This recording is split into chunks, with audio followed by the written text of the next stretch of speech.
I also encourage you to add rather than subtract. All right, so a lot of diet culture tells us to restrict, restrict, restrict, cut the calories, eat less, don't eat for this amount of window, don't eat this, don't eat that, right? And instead, I encourage you, let's focus on adding. Here's just a couple of things that we can focus on adding into our daily life. Add water. Water is huge. It clears toxins from our skin, from our bodies. It regulates our digestion, making sure that we're not bloated, making sure that everything's kind of working. It increases our energy naturally. Drinking more water, it won't give you the crash of caffeine, but what water does is it actually generates red blood cells. So you have more oxygen going and flowing through your body, which naturally increases your energy. And it's also a natural appetite suppressant, right? A lot of times we confuse hunger with thirst. And if we were to just add more water throughout the day, start our day with water before coffee, we're far more likely to eat less just because we're not hungry. More movement. And I'm not saying like getting on the spin bike and spinning for hours and hours or going for long, long runs. I'm talking about just simply walking. Getting more steps in, just getting up out of our chair periodically. Walking is one of the best things that you can absolutely do for lifelong weight loss. In the blue zones where people live, like they have the most centenarians, the most people that live to 100 years old, they all walk everywhere. And it's because walking reduces stress. So it reduces those cortisol levels, right, that hold on to belly fat. It increases your bone density. It increases your cardiovascular health, right? Your endurance. You don't have to run or have high impact in order to increase your endurance and cardiovascular health. And LISS. So this is why I really like walking. LISS, it stands for low intensity, steady state cardio. All right. So as opposed to everyone's always talking about HIIT, high intensity, go, go, go. Rah! High intensity actually raises your cortisol levels even more, and it'll stay raised for a really long time. Low intensity steady state is awesome because it actually pulls the energy from your fat storage because you're at a low enough heart rate. Whereas high intensity, it's a different energy state, so it ends up pulling from carbohydrates. This is amazing. It's pulling from your fat storages already, and it's going to make you feel better, I promise.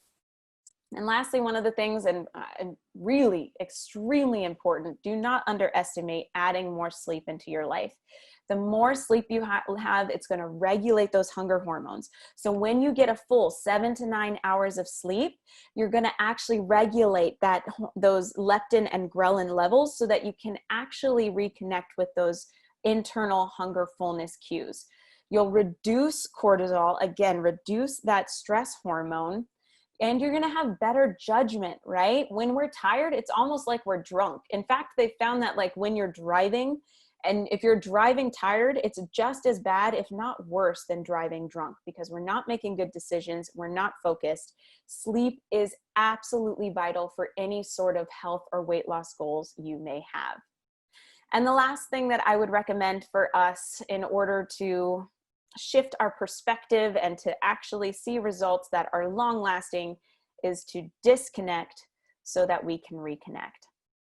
And what do I mean by disconnect? I'm talking about social media. I'm talking about YouTube channels. I'm talking about people like celebrities, anyone who is inundating you with the message that you are not worthy or you are not beautiful or you are not enough unless you lose weight or unless you take these products.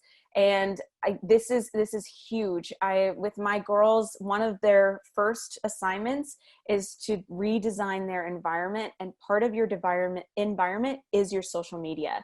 If you are following people, if you are following celebrities or anybody that makes you feel less than, that the moment you look at their stuff, you're comparing yourself or it makes you feel like crap about yourself, it is up to you to curate that social media and to just get rid of it.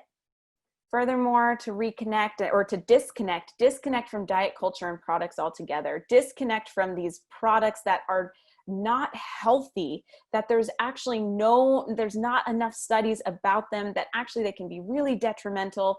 They're not actual food. There's nothing actually there's nothing natural about these things. And all they do are, again, putting you in this mindset of looking for a quick result, of looking for fast weight loss, not sustainable weight loss. And again, all of these products are going to end up causing you to yo-yo and actually gain more weight in the long run. And I want to encourage you to reconnect. Reconnect with you. Eat mindfully. Reconnect with your hunger and fullness cues. Listen, are you actually hungry, or are you just trying to follow someone else's meal plan, or set rules? When are you full?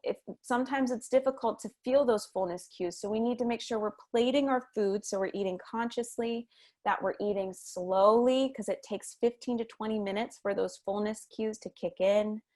Make sure that we're making our mealtime a satisfying experience, that we're really enjoying foods, that we're eating nourishing foods that you enjoy, that I enjoy, because that's the only way something's going to be sustainable, is if you actually like eating it, and if you actually feel good after eating it.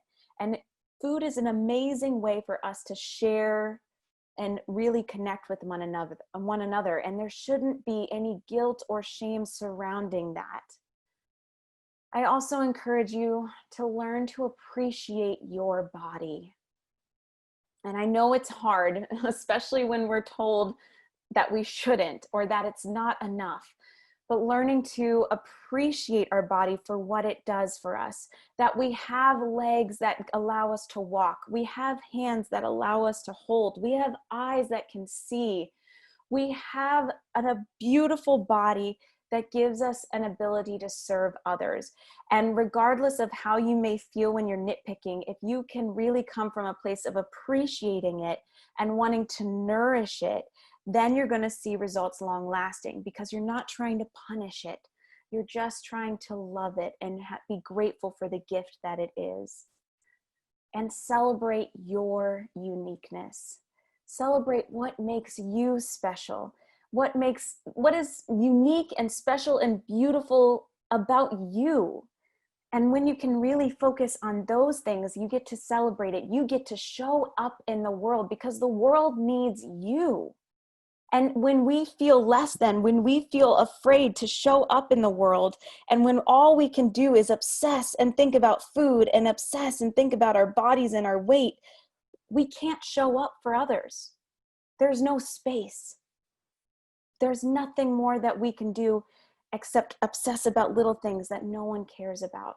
People care about you, and they care about how you can contribute to the world. And so I guess my final call to you is to take some time to rediscover you and who you are and what makes you special and what makes you feel and be your best.